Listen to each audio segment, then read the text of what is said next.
안녕하세요. BCC의 최원영 목사입니다. 오늘은 2020년 7월 3일 금요일입니다. 김구 선생님의 백범일지를 보면 그가 어렸을 때 관상쟁이를 희망한 적이 있었다고 합니다. 그 시대에는 출세하기 위해서는 과거에 급제해야 하는데 그 당시에만 해도 돈이 있어야만 급제할 수 있었다고 합니다. 그런 상황이 되지 않았던 김구 선생님에게 어느 날 아버지의 농담이 귀에 들렸습니다. 관상쟁이가 되면 돈 걱정 없이 살 수 있겠다. 그래서 그는 그 순간부터 관상쟁이가 되기로 마음먹었답니다. 그래서 그는 그것에 관련된 책들을 읽다가 자신의 관상에 대해서 보게 되었는데 자신의 관상이 천혜의 불기라고 흉한 상이라고 적혀 있더랍니다. 그래서 내 관상이 이 모양인데 남의 관상을 본들 무엇하리요? 라는 생각이 들어서 관상쟁이가 되는 것을 포기했다고 합니다. 그러나 그 책의 끝에는 관상은 신상보다 못하고 신상은 심상보다 못하다 라는 글이 있었답니다. 곧 얼굴의 관상은 몸이 튼튼한 신상보다 못하고 몸이 튼튼한 신상은 마음이 순전한 심상보다 못하다라는 그 마지막 글귀가 김구 선생님의 마음을 움직였다고 합니다. 그렇다. 무엇보다 바른 심성을 가져야 하는데 그것만 가지면 모든 것이 괜찮을 수 있다. 계속 그 책을 읽어가는 가운데 심상은 마음 먹은 대로 결정된다는 것을 깨닫게 되었다 합니다. 그 순간 그는 나의 삶으로 조국과 민족을 구해야겠다는 마음을 먹었다고 합니다. 결국 그 결정이 그로 하여금 애국자의 길로 들어서게 만들었습니다. 성경도 동일한 이야기를 합니다. 무릇 지킬 만한 것보다 내 마음을 지키라. 생명의 근원이 이에서 남이라. 그래서 우리가 가장 신경 쓰고 점검해야 되는 것은 내가 지금 무엇을 입고 있는지, 내가 어떤 모양인지, 내가 어디에서 무엇을 하고 있는가 그것도 중요하지만 내 마음에 지금 무엇이 있는가가 가장 중요한 것입니다. 요셉은 계속된 인생의 막장화 같은 곳에서도 마음을 지켰지만 솔로몬은 마음을 지키라고 정작 말해놓고 정작 자기 인생의 후년에는 그 마음을 지켜가지 못했습니다. 오늘 하루 온전히 마음을 지켜나가는 믿음의 동역자들 되시기를 주의 이름으로 축복합니다. 그래서 오늘 함께 나눌 찬양은 온 맘 다해 라는 찬양입니다.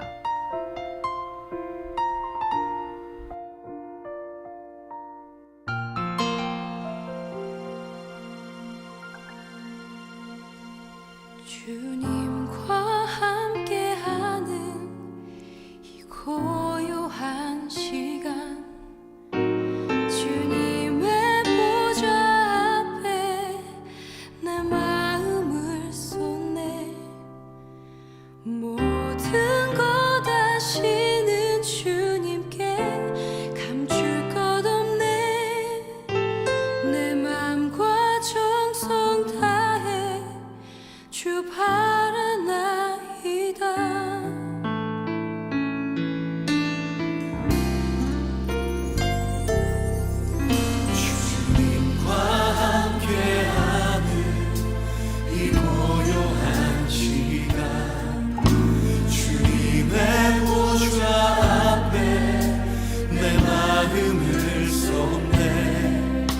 모든 것 아시는 주님께 감출 것 없네 내 맘과 정성 다해 주 하나나이다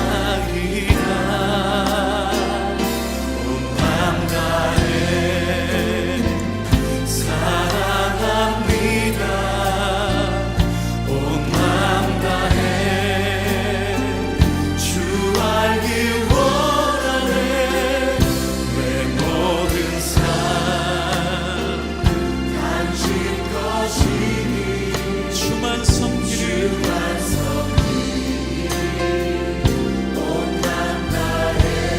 염려하지 않아도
시편 138편 1절에서 8절 말씀. 내가 전심으로 주께 감사하며 신들 앞에서 주께 찬송하리이다. 내가 주의 성전을 향하여 예배하며 주의 인자하심과 성실하심으로 말미암아 주의 이름에 감사하오리니 이는 주께서 주의 말씀을 주의 모든 이름보다 높게 하셨음이라. 내가 간구하는 날에 주께서 응답하시고 내 영혼에 힘을 주어 나를 강하게 하셨나이다. 여호와여, 세상의 모든 왕들이 주께 감사할 것은 그들이 주의 입의 말씀을 들음이오며 그들이 여호와의 도를 노래할 것은 여호와의 영광이 크심이니이다. 여호와께서는 높이 계셔도 낮은 자를 굽어 살피시며 멀리서도 교만한 자를 아심이니이다. 내가 환난 중에 다닐지라도 주께서 나를 살아나게 하시고 주의 손을 펴사 내 원수들의 분노를 막으시며 주의 오른손이 나를 구원하시리이다. 여호와께서 나를 위하여 보상해 주시리이다. 여호와여, 주의 인자하심이 영원하오니 주의 손으로 지으신 것을 버리지 마옵소서. 아멘. 이제 함께 기도할까요? 하나님, 우리에게 새날을 주신 것 감사합니다. 하나님, 말씀하여 주옵소서. 듣는 만큼 변하고 변하는 만큼 행동하고 행동함을 통하여 말씀과 성령의 열매를 맺어갈 수 있도록 우리 가운데 역사하여 주옵소서. 이 모든 말씀 예수님 이름으로 기도하였습니다. 아멘. 오늘 우리가 함께 나눌 말씀의 제목은 환난의 때에는 이라는 제목입니다. 사실 오늘 본문만 본다면 환난의 때와는 상관이 없는 말씀입니다. 오늘 말씀의 배경에 대해서 신학자들이 정리하기로는 다윗이 법궤를 성전에 다 나르고 난 다음에 기록한 시라고 보고 있습니다. 그럼 오히려 감사하고 찬양하고 영광을 돌려야 하는 그때 그런 노래를 할 것 같은데 다윗은 오히려 환난의 때, 고난의 때에 대한 내용을 씁니다. 아마도 그렇게도 하고 싶었던 법궤를 성전으로 가지고 오면서 성망이 회복되고 나니까 자신의 인생을 돌아보게 되고 돌아보면서 환난의 때에 하나님께서 어떻게 도우셨는지 어떻게 함께 하셨는지가 보였기에 그것을 더 찬양하고 싶었던 것 같습니다. 오늘 말씀 나누면서 저와 우리 모든 믿음의 동역자들에게 축복하고 싶은 것은 우리 모두의 삶 가운데 다윗의 삶 가운데 있었던 그런 하나님의 일하심이 우리에게도 있기를 주의 이름으로 축복합니다. 첫 번째, 환난의 때에는 우리 2절 말씀 함께 읽어볼까요? 내가 성전을 향하여 예배하며 주의 인자하심과 성실하심으로 말미암아 주의 이름에 감사하오리니 이는 주께서 주의 말씀을 주의 이름, 주의 모든 이름보다 높게 하셨음이니라. 아멘. 조금은 이해하기 어려운 표현이 나옵니다. 주의 말씀을 주의 모든 이름보다 높게 하셨음이니라. 과연 이 말씀은 어떤 것 때문에 다윗이 이렇게 표현했을까요? 앞에서 나눈 것처럼 다윗이 법궤를 성전에 다 옮겼습니다. 한 번의 실패 이후에 오랜 시간이 흐른 후 그렇게도 옮기고 싶었던 법궤를 옮긴 겁니다.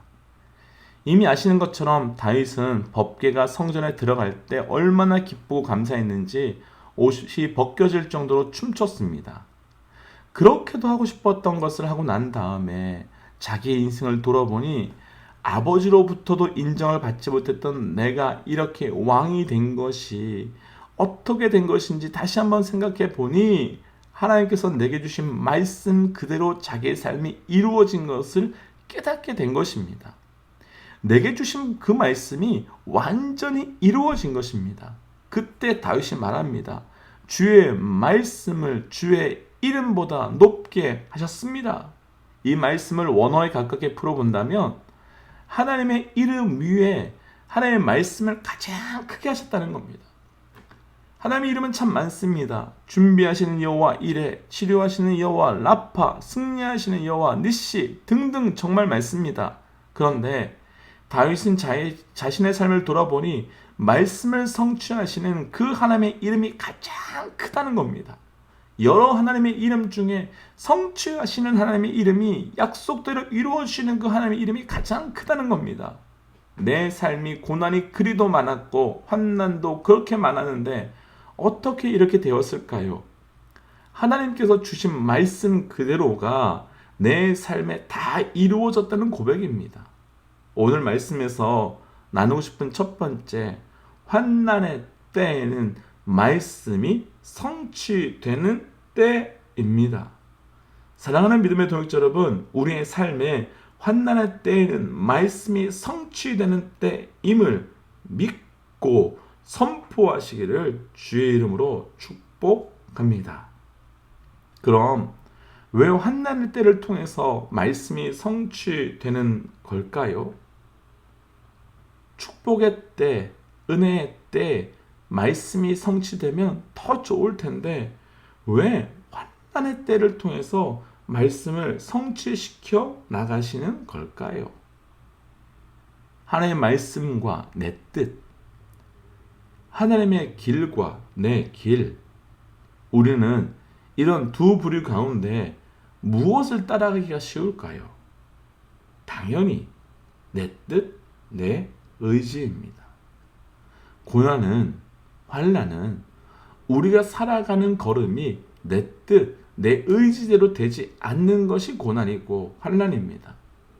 그러나 내 뜻과 내 의지대로 되지 않아 내 계획대로 되지는 않겠지만 그 시간 속에 내가 아무것도 하지 못하는 힘을 잃어가는 고난의 때이지만 그때가 분명히 우리 각자를 향한 하나님의 말씀이 그대로 성취되어 가고 있는 때라는 겁니다. 곧 나를 움직이지 못하게 하시고 하나님께서 움직이시는 때가 바로 환난의 때 말씀이 성취되어 가는 때라는 겁니다. 다윗이 왜 내 삶 가운데 그런 고난이 있었을까? 왜 어려움이 있었을까? 나를 아무것도 하지 못하게 하셨지만 말씀을 성취시켜 가시기 위함이구나. 혹 지금 우리 가운데 고통, 고난의 때가 있는 분들 계신지요? 우리 모두에게 주의 이름으로 정말 주의 마음으로 축복하고 싶습니다. 사랑하는 믿음의 동역자 여러분, 조금만 더 힘내십시오. 조금만 지나고 나면 우리 삶에 하나님의 말씀이 그대로 성취됨을 경험할 것입니다. 다윗의 고백처럼 우리도 그렇게 하게 될 수 있을 겁니다. 환난의 때에는 말씀이 성취되는 때입니다. 두 번째, 환난의 때에는 함께 8절 말씀 읽어보겠습니다. 8절 말씀입니다. 여호와께서 나를 위하여 보상해 주시리니 여호와여 주의 인자하심이 영원하오니 주의 손으로 지으신 것을 버리지 마옵소서. 아멘. 바로 앞에서 하나님께서 원수들의 공격에서 주의 손을 펴사 보호하시며 오른손으로 구원해 주신다고 합니다. 그리고 난 다음 여호와께서 나를 위하여 보상해 주신다고 또 합니다. 곧 하나님께서 환난의 때 환난을 통하여 나를 보호해 주신다는 말씀입니다. 다시요. 환난의 때에 나를 보호해 주시는 것이 아니라 환난의 때에 환난을 통하여 나를 보호해 주신다는 겁니다. 오늘 말씀에서 나눈 두 번째, 환난의 때에는 하나님의 보호하심이 있는 때입니다. 쉽게 우리가 인정하고 싶지 않지만, 쉽게 받아들여주고 싶지 않지만 우리의 환난의 때가 하나님의 우리의 보호하심의 때라는 것을 믿는, 고백하는 은혜가 있기를 주의 이름으로 축복합니다. 탈무드에 나오는 한 이야기가 환난의 때가 나를 보호한다는 말이 어떤 말인지 잘 설명해 줄 수 있을 듯합니다. 아키바라는 랍비가 먼 길을 여행하게 되었습니다. 책을 보기 위해 등잔과 시간을 알리는 수탉, 먼 길을 걷기 위한 나귀와 유대 경전인 토로를 가지고 떠났습니다. 여행 도중 날이 저물어 한 마을에 들어가 잠을 청하자 마을 모든 사람들이 거절했습니다. 언제나 감사하는 그는 속으로 생각했습니다. 모든 것을 좋게 하시는 하나님이 더 유익함이 있을 거야. 그는 오히려 감사하며 마을 한모퉁이에 천막을 치고 잠을 청했습니다. 그러나 길에서 노숙하려니 잠이 오지 않아 토러를 읽으려고 등불을 켰습니다. 근데 그만 바람이 불어서 등불이 꺼지고 말았습니다. 그는 하나님이 더 유익하게 하실 거야 하시면서 또 감사했습니다. 다시 잠을 청하여 누우려 하자 이번에는 사나운 짐승의 울부짖는 소리에 나귀가 놀라 멀리 도망쳐 버렸습니다. 이쯤 되면 불평이 나올 법도 한데 그는 하나님이 더 유익하게 하실 거야 또 감사했습니다. 나귀가 도망치는 바람에 수탉도 놀라 멀리 날아가 버렸습니다. 그에게 남은 곳이라고는 토라 한 곳밖에 없었습니다. 그러나 그는 더 유익하게 하실 거야? 그러며 또 감사했습니다. 이튿날 아침 날이 밝아 그는 짐을 챙겨 다시 마을로 들어갔습니다. 그런데 전날 밤 도적떼가 습격하여 마을은 쑥대밭이 되었고 사람들은 모두 죽임을 당하는 끔찍한 일이 일어났습니다. 만일 등잔이 켜져 있었다면 그리고 나귀와 수탉이 울부짖었다면 과연 그는 살아날 수 있었을까요? 마을에서 쫓겨나듯이 우리의 관계가 깨어지고 무너지는 때도 있습니다. 그나마 토라도 읽으려고 등불을 켰는데 바람이 불어 꺼지듯이 내 의지와 상관없이 일이 끊어지는 때도 있습니다. 그나마 가진 곳이라고 하는 나귀와 수탉밖에 없는데 내가 잘못한 것 하나도 없는데 그냥 와장창 무너질 때도 있습니다. 그런데 우리 삶에 그것이 하나님이 나를 보호해 가시는 하나하나의 보호하심의 방법이요, 과정이요, 걸음이었습니다. 다윗은 홀로 광야에서 양을 치며 하나님의 마음을 배웠고 다윗은 홀로 골리앗과 싸우며 왕으로 준비되어 가는 과정에 있었고 다윗은 사울에게 쫓겨다니면서도 사울에게 복수하지 않을 때 온 백성이 진정한 리더는 어떠해야 되는지를 보여주는 사람이 되었습니다. 환난이었고 곤고함이었고 시험이었지만 그런데 하나님의 보호해 주시는 과정이었습니다. 정말 힘들고 어려운 고난의 때가 있을 수 있습니다. 또 있습니다. 그런데 하나님은 그 고난을 통해 나를 보호하시며 보상하시며 하나님의 뜻을 이루어 가 주시는 분입니다. 그래서 정말 쉽지 않지만 고난의 때에, 고통의 때에 그때가 지나고 나면 하나님의 보상, 하나님의 보호, 그것이 우리의 삶에 이루어질 것입니다. 우리 시간 함께 기도할까요? 하나님, 우리 삶의 환난의 때가, 고난의 때가 오히려 하나님의 말씀이 성취되고 하나님의 보호하심의 때임을 믿고 고백합니다. 때때로 그 고난이 너무 아프고 힘들어서 우리 삶에 온전히 반응하지 못함도 있었지만 오늘 이 말씀을 통해서 우리 삶의 고난의 은혜, 환난의 은혜를 온전히 누리고 감당하게 하여 주셔서 다윗이 끝끝에 모든 것이 하나님의 도우심이었고 일하심이었다는 그 고백을 하는 것처럼 우리 믿음의 동역자들도 그런 고백하도록 인도하여 주옵소서. 하나님, 오늘 하루가 그 은혜를 누리는 하루가 되길 원합니다. 이 모든 말씀 예수님의 이름으로 기도하였습니다. 아멘. 사랑하는 믿음의 동역자 여러분, 오늘 하루도 하나님의 뜻이 이루어져가는 그 하루가 될 줄 믿습니다. 지금까지 BCC의 최원영 목사였습니다. 하나님은 살아계십니다.